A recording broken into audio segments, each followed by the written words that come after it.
Selamat malam. Selamat datang lagi di live kita pada malam hari ini.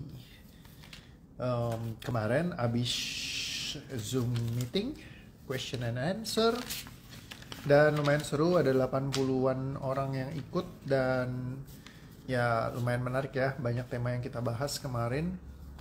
Mungkin ada sekitar 4 topik ya. Dan ya jadi belajarnya banyak lagi macam-macam. Jadi saya rekomen buat teman-teman ikut Q&A juga session next time kalau misalkan diadain lagi. Karena kita bisa belajar banyak macam-macam ya, bisa nanya langsung juga. Ya kadang kan kita punya pertanyaan-pertanyaan yang mungkin selama ini jadi challenge-nya kita yang bisa kita jawab-jawabin ya. Terus saya ngecekin udah banyak pertanyaan yang masuk nih, ternyata dari kelas yang dulu pernah saya ngadakan ya, jadi ada bejibun. Mungkin saya akan baca-bacain pertanyaan dari sini, mungkin jadi kayak buat sehari-hari, mungkin tema-temanya bisa dari sini gitu ya. Katanya ada selamat malam, Hong Kong hadir. Halo Kak Siti dari Hong Kong, Kak Gusni dari Batam, selamat datang. Mojokerto ada Kak Yatika, selamat datang juga Kak Elin, Kak Eka Utari Dewi. Halo Kak, kayaknya baru masuk lagi. Terus ada Kak Livia, ada Ci Rachel, selamat datang. Kak Novianti, Kak Alea, Ayu Alea, Kak Grace, ada Kak Maria Niar, selamat datang juga.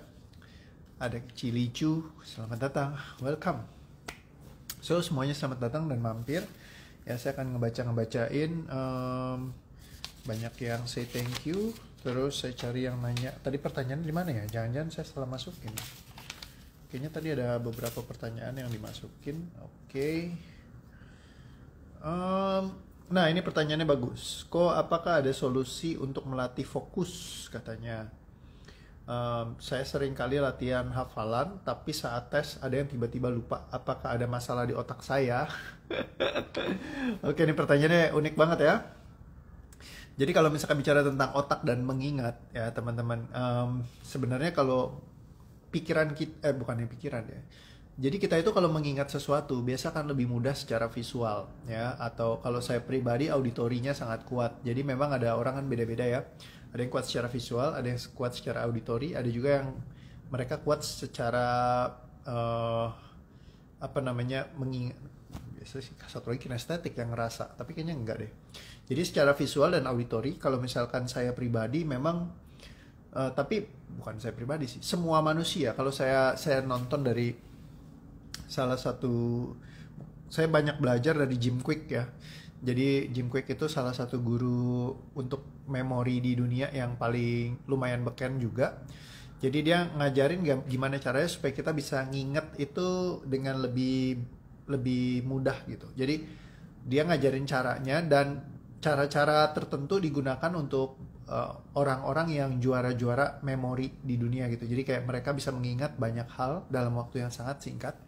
Yang mereka bisa merekam ibaratnya angka-angka yang tidak beraturan ya, dan itu bisa dilakukan langsung gitu ya. Jadi ternyata mereka melakukan seperti itu ada sistemnya sendiri.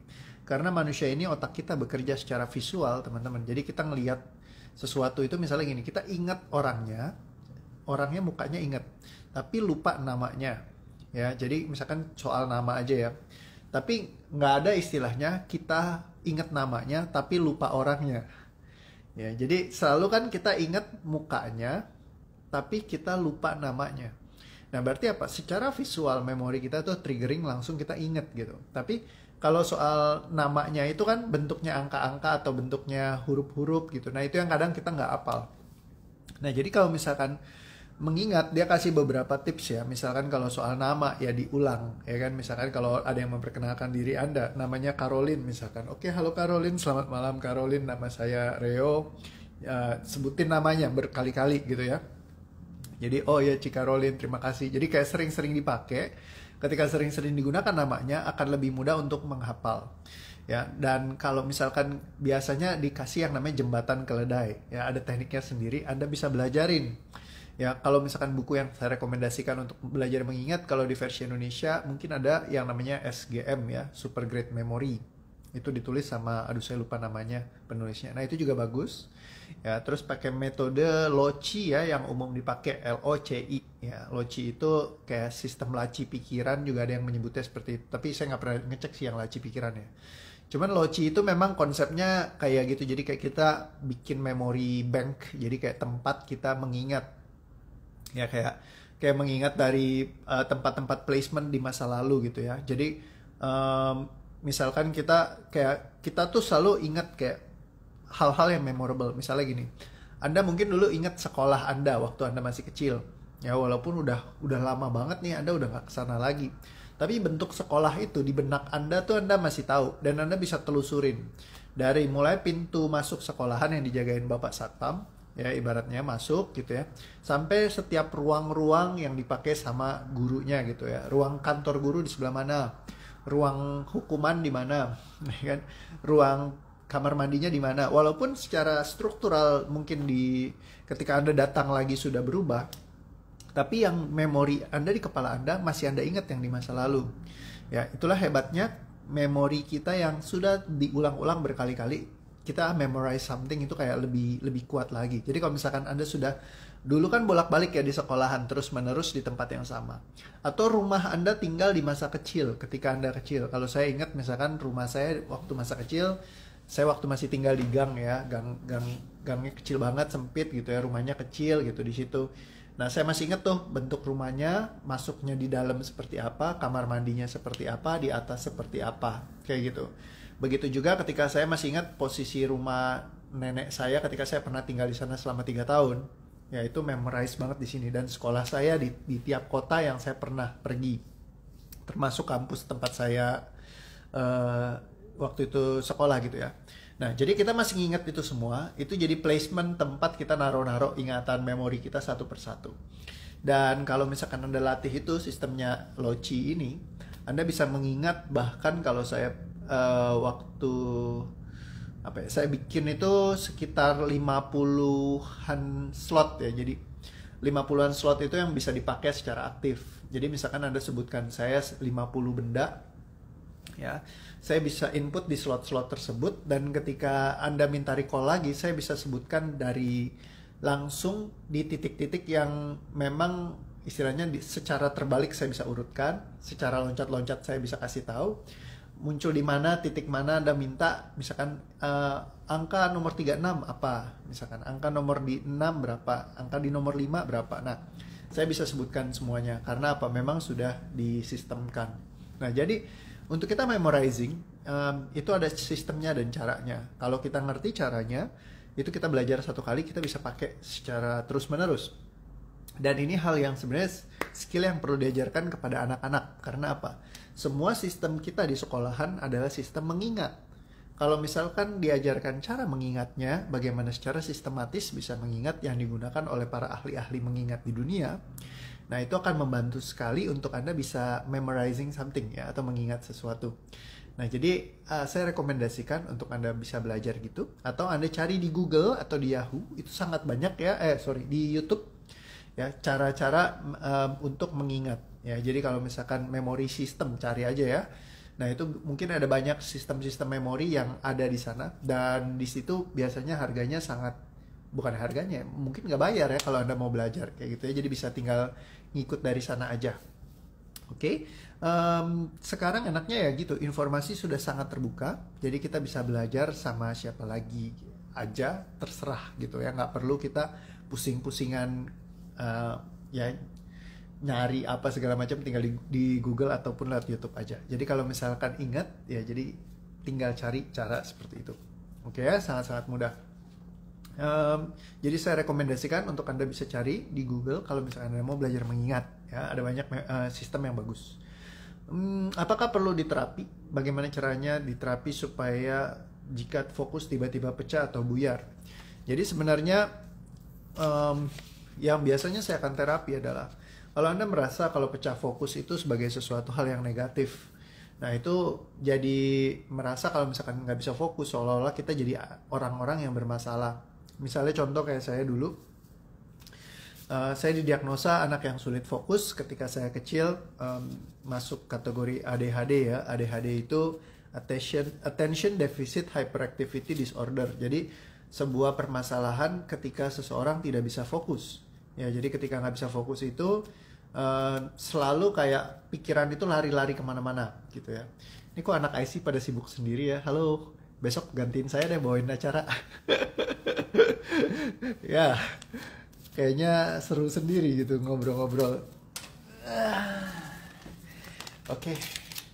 So, jadi teman-teman, kalau misalkan Anda kayak kesulitan fokus, bukan berarti artinya Anda nggak bisa fokus. Seringkali justru Anda fokus kepada banyak hal, multiple fokus, jadi sekaligus bareng-bareng bisa mikirkan hal-hal yang ada banyak gitu ya, macam-macam gitu ya. Kayak bisa mikir A, B, C, D, E gitu ya, sekaligus sama-sama. Nah, jadi bukan berarti kalau misalkan Anda nggak bisa fokus itu artinya sebagai sesuatu hal yang salah.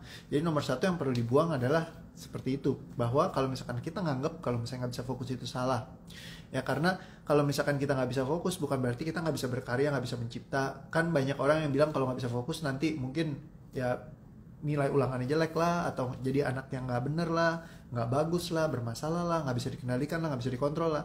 Ada macam-macam label yang diberikan kepada orang yang nggak bisa fokus. Tapi bagaimana kalau nggak bisa fokus itu ya menjadi sebagai salah satu kekuatannya Anda gitu loh, bahwa Anda bisa sangat sadar kepada banyak hal.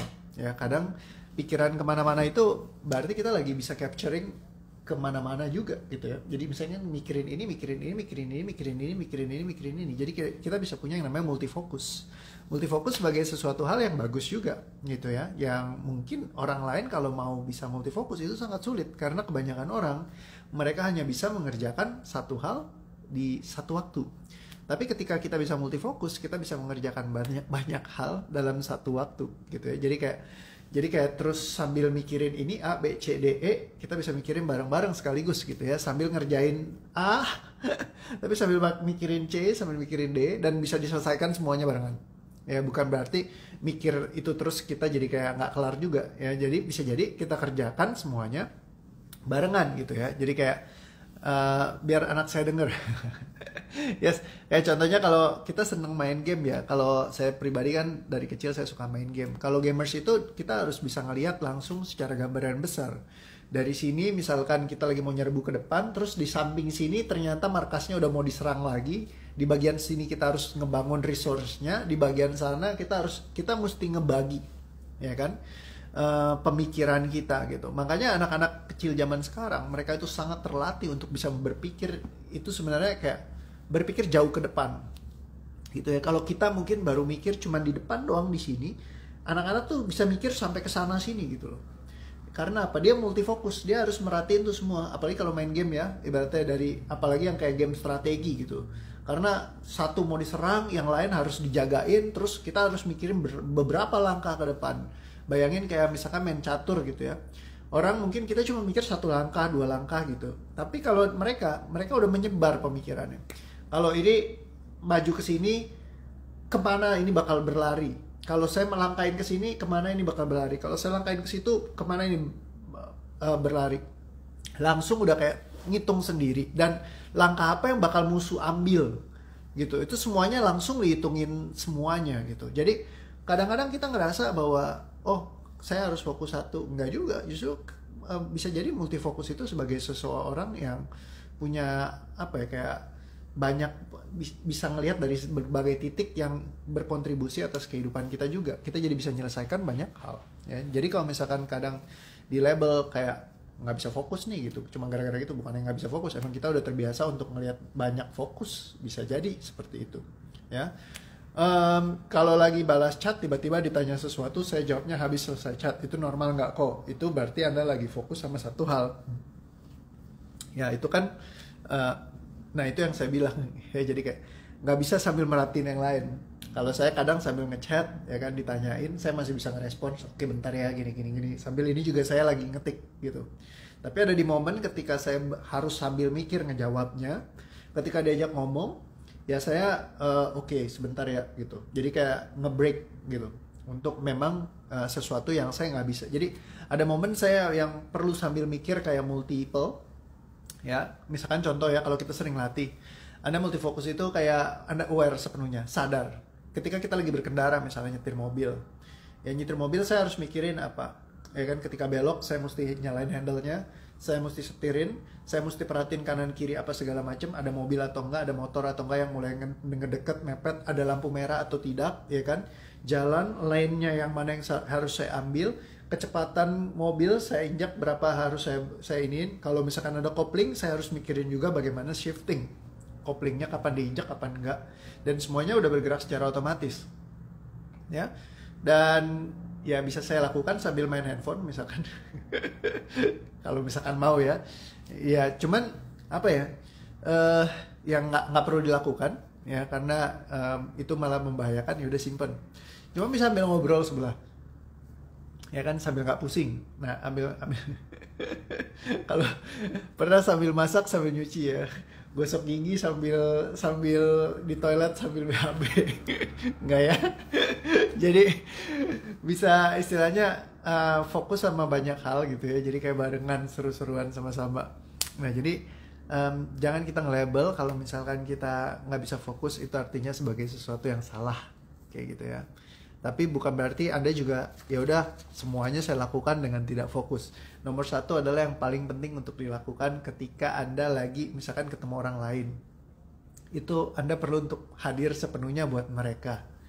Gitu ya. Jadi biasakan untuk, kadang-kadang soalnya banyak sekali orang yang kayak ngumpul sama anak misalnya, atau ngumpul sama pasangan, ya tujuannya barengan, tapi sibuk sendiri gitu ya, kita nggak hadir buat mereka. Nah jadi yang paling penting itu perlu untuk barengan gitu ya lakukannya ya, jadi kayak benar-benar bukan barengan, maksudnya lakukan dengan sepenuhnya hadir ya. Ini jadi gara-gara sambil ngebaca ini jadi ngomong barengan. Ngerjain hal bersamaan hemat waktu banget, yes bener. Jadi kadang-kadang seperti itu bisa ada hal-hal yang Anda lakukan bareng nggak apa-apa ya, yang penting Anda tahu safety-nya ya, itu yang nomor satu. Jangan sampai sibuk kayak misalkan yang dibilang lagi nyetir sambil mobil ya, nyetir mobil terus sambil Anda mungkin handphonean gitu ya. Walaupun Anda bisa, jangan, karena ada resikonya, dan resikonya bukan cuma buat Anda tapi juga buat orang lain di sekeliling Anda ya. Dan kalau lagi di lampu merah ada main begitu ya pasti nanti kena foto ya kayak gitu. Apalagi kalau di Jakarta. Nah jadi multiple focus itu bukan sesuatu hal yang salah. Jadi jangan sampai kita label bahwa itu sebagai sesuatu yang salah. Misalkan apalagi kalau anak kita punya istilahnya kesulitan untuk fokus, bukan berarti dia itu bodoh gitu. Kalau saya dulu kan ketika saya seperti itu dibilangnya bermasalah, anaknya nggak bisa fokus gitu ya. Terus kalau belajar nilainya saya selalu jelek zaman dulu gitu ya. Nah kenapa? Karena ya memang saya nggak suka pelajarannya gitu. Dan kadang emang ada pelajaran yang susah banget buat saya udah belajar berkali-kali tapi nggak bisa-bisa juga. Dan memang ujungnya saya nyesel.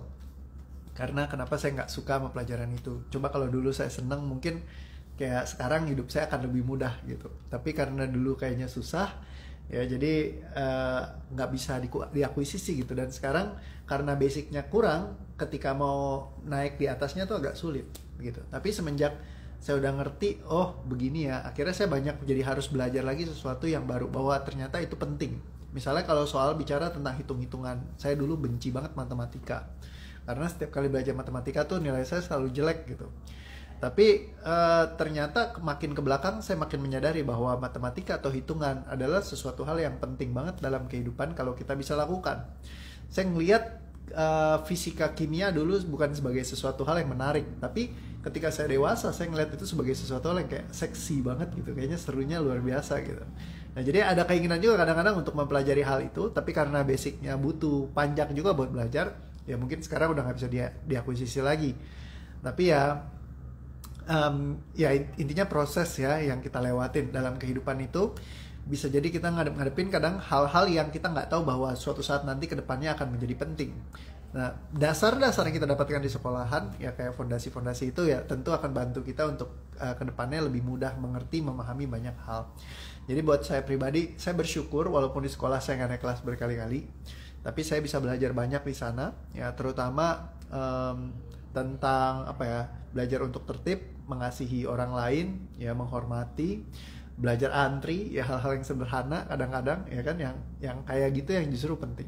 Aku senang fisika, dikatain aneh sama teman-teman karena mereka nggak suka fisika. Yes, kadang orang yang yang nggak suka sesuatu kan ngeledekin orang lain yang suka gitu ya, jadi nggak apa-apa. Oke, kalau ada kita lagi kerjakan kerjaan multitasking terus ada yang keganggu fokus kita, gimana kok? Maksudnya gimana nih? Yang mau ditanyain apa? Ya kan, saya kalau lagi ibadah pikirannya kemana-mana kok, itu gimana? Nah, kalau ibadah jangan ya, usahain fokus dulu. Nah, biasa kalau misalkan kita sampai nggak fokus itu mungkin ada challenge sendiri. Nah, misalkan kayak contoh nih, istri saya lagi teleponan. Nah, sekarang saya pas lagi mau bawain acara, ke mixing nih sama dia suaranya gitu. Nah, itu yang saya jadi mesti kalau biasa ya, cara yang paling gampang. Misalnya gimana caranya supaya kita tetap bisa fokus sama apa yang kita lakukan. Kalau salah satu teori yang diberikan oleh Olivia Fox Caban, dia adalah penulis dari buku yang disebut dengan Charisma Myth, mitos karisma, ya. Itu buku yang sangat bagus, rekomendasi bahwa untuk membuat seseorang jadi berkarisma, ya, karismatik. Nah, dia kasih sebuah teori kalau misalkan otak kita di sini, bagian terujung dari otak kita adalah jempol kaki kita di ujung, ya, di ujung bawah sana. Nah, bagaimana caranya supaya Anda bisa fokus, ya, ibaratnya, tanpa Anda pikirannya lari kemana-mana. Dia bilang begini, kasih PR kepada tubuh Anda.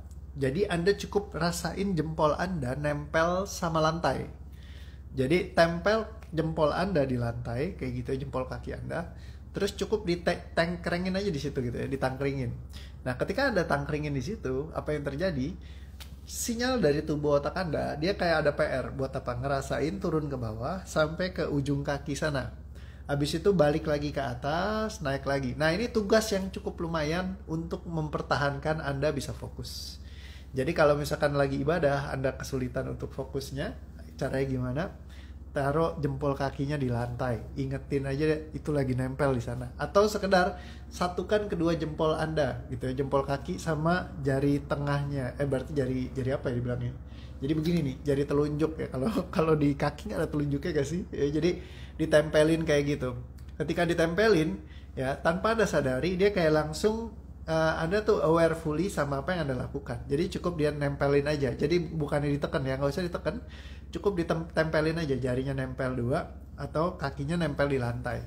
Nah, itu Anda akan fokus sama aktivitas Anda yang lain. Karena apa? Bawah sadar Anda nggak lari-lari ya. Kalau dibilang kan monkey mind, di pikirannya kayak ada monyet yang loncat-loncat. Nah, ketika Anda tempelin kayak gitu, Anda ngerasain aja, cukup ngerasain bahwa kaki Anda di ujung itu lagi nempel di lantai gitu. Udah. Nah, di situ Anda fokus, jadi nggak lari-lari pikirannya. Cobain aja deh ya. Pasti langsung berasa ya, kayak Anda cuma jadi ngurusin ini sama itu gitu. Nah, karena ngurusin ini sama itu, jadi kayak nggak ada lari ke tempat yang lain lagi, karena memang jadi cuma di sini doang gitu. Katanya kan Noviana kayak grounding ya kok. Ya, apapun yang disebut ya, kalau dia ngasihnya tipsnya sih seperti itu ya. Mungkin sebutannya mau bilang grounding, kayak mau bilang apa. Pokoknya jadi memang jempolnya cuma ditaruh doang aja, ngerasain. Ya, suddenly kita jadi fokus banget. Nah, jadi ini tips yang bisa dilakukan buat Anda yang monkey mind, lari-lari terus apa segala macem ya. Jadi tinggal ditaruh tuh gitu ya. Udah, tinggal diinin aja ya. Sambil denger sambil praktek. Kalau lengket berasa waktu kram kok. Gasken katanya. Kalau baca parita kadang-kadang suka ini lari-lari pikirannya. Yes, pakai cara ini aja. Oke ya, pikiran saya langsung fokus ke jempol, kata Pak Adinata. Yes. Simple kan? Cuman sederhana banget, tapi ini sangat efektif ya buat orang yang kesulitan fokus. Jadi tempelin aja di kaki ya. Tempelin aja jempolnya ke situ, udah selesai ya. Jadi kayak gitu. Itu akan sangat membantu. Coba lihat dari tadi Anda yang udah mulai lakukan dari pas tadi saya ngomong sampai sekarang. Ya, Anda terfokus di sini aja kan, Anda nggak lari kemana-mana kan pikirannya. Ya, ini cara yang sederhana banget, tapi bener-bener sangat-sangat efektif buat saya ya, karena ini ya hal-hal yang fisiologis. Hal-hal yang fisiologis itu ya, tubuh fisik kita memang didesain buat seperti itu. Jadi ya lucu juga orang bisa menemukan shortcutnya ya. Jadi seperti itu. Oke. So, kapanpun Anda menganggap bermasalah kalau misalkan Anda tidak bisa fokus ya, dan kalau pikiran Anda lari-lari memikirkan hal yang lainnya, Anda jadi berasa kayak salah ataupun tidak tepat, tidak benar, ataupun itu sebagai sebuah kekurangan Anda, perhatikan semua energinya, sadari, ambil pesannya, ikhlaskan, lepaskan, tarik nafas. tahan, lepaskan. Semua yang kapanpun Anda melabel salah kalau misalkan Anda sedang multifokus atau memikirkan banyak hal. Semua terkait dengan hal ini, sadari, ambil pesannya, ikhlaskan, cabut batakan, tidak katakan, lepaskan, musnahkan. Tarik nafas pelan, tahan, dan lepaskan. Kapanpun Anda tidak bisa menyadari bahwa itu sebenarnya adalah kelebihan Anda ketika Anda bisa multifokus, bukan sebuah kekurangan. Dan semua label yang diberikan dari siapapun, kapanpun, dimanapun, dari semua sistem yang ada sebelumnya, sadari, terima, ambil pesannya, ikhlaskan, lepaskan, cabut batakan, tidak katakan, lepaskan, musnahkan. Tarik nafas pelan, tahan, dan lepaskan. Dan semua yang tersisa, semuanya dicabut, dibatakan, tidak katakan, dilepaskan, dimusnahkan. Tarik nafas pelan, tahan, dan lepaskan. Jadi kalau misalkan Anda mau baca buku sulit fokus, tempel aja taruh gitu ya sambil Anda ngebaca. Itu pasti directing langsung shoot gitu ya. Bener kok katanya Kak Ainun. Yes, ilmu baru kata Pak Dinata. Simple tapi memang sangat efektif kata Kak Jevan Vina, keren. Yes, emang ini salah satu hal yang paling keren yang saya dapetin dari Olivia Fox Caban ya. Jadi oke banget. Saya sangat rekomendasikan kalau Anda senang baca bukunya Mitos Karisma Myth, itu sangat bagus sekali. Saya nggak tahu ada bahasa Indonesianya apa enggak, dulu saya baca yang bahasa Inggris ya, itu awesome banget.